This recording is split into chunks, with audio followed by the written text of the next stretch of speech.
കേന്ദ്രം തീർത്ത ഞെരുക്കത്തിനിടയിലും ജനക്ഷേമ ബജറ്റ് അവതരിപ്പിച്ച് ധനമന്ത്രി കെ.എൻ. ബാലഗോപാൽ. സർക്കാർ ജീവനക്കാർക്കും ക്ഷേമ പെൻഷൻകാർക്കും ആശ്വാസമേകുന്ന നിർദ്ദേശങ്ങളാണ് ബജറ്റിലുള്ളത്.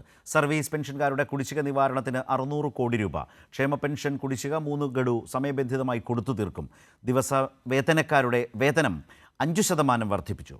സർക്കാർ ജീവനക്കാരുടെ ഭവന വായ്പയിൽ 2% കുറയ്ക്കും. എല്ലാ മേഖലകൾക്കും പ്രാധാന്യം നൽകുന്നതായിരുന്നു രണ്ടാം പിണറായി സർക്കാരിൻ്റെ അവസാന സമ്പൂർണ്ണ ബജറ്റ്. സാമ്പത്തികമായി ഞെരുക്കിയും സഹായങ്ങൾ നൽകാതെയും കേന്ദ്ര സർക്കാർ കേരളത്തെ പ്രതിസന്ധിയിലാക്കിയപ്പോഴും തനത് നികുതി വരുമാനം കൊണ്ടാണ് കേരളം സാമ്പത്തിക ഞെരുക്കത്തെ മറികടന്നത്. ധനഞെരുക്കം രൂക്ഷമായ ഘട്ടത്തിലും വികസനക്ഷേമ പ്രവർത്തനങ്ങൾക്ക് മുടക്കം വരാതെ കേരളം മുന്നോട്ടുപോയി. മുണ്ടക്കൈ ചൂരൽമല ദുരന്തബാധിതരെ കേന്ദ്ര ബജറ്റ് മറന്നപ്പോൾ കേരളം 750 കോടി രൂപയുടെ പദ്ധതി പ്രഖ്യാപിച്ചു.